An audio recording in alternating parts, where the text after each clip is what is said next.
మహారాణిని మహాలక్ష్మిని. గుమగుమలాడిపోయే కాజు mutton fry అండి.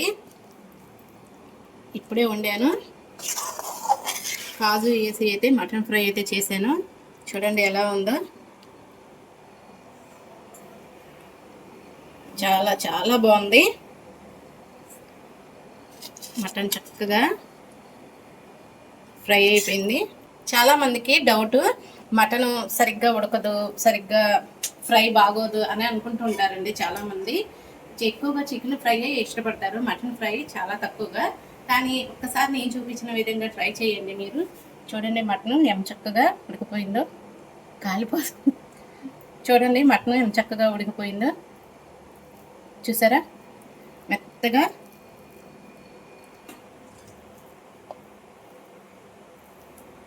Fry అయిపోయింది. చాలా బాగుందండి. నేను చూపించిన విధంగా కనుక మీరు ట్రై చేసి మీ వాళ్ళకి పెడితే నిజంగా చెప్తున్నానండి, ఒక్క ముక్క కూడా ఉంచరనమాట, మొత్తం తినేస్తారు. అంత టేస్టీగా ఉంటుంది. మీరు కూడా ఒకసారి నేను చూపించిన విధంగా ట్రై చేయండి. మీరు కూడా ఇదే విధంగా కాజు మటన్ ఫ్రై చేయాలి అనుకుంటే కనుక వీడియో కింద లింక్ ఉందండి, తప్పకుండా చూడండి, మిస్ అవ్వద్దు.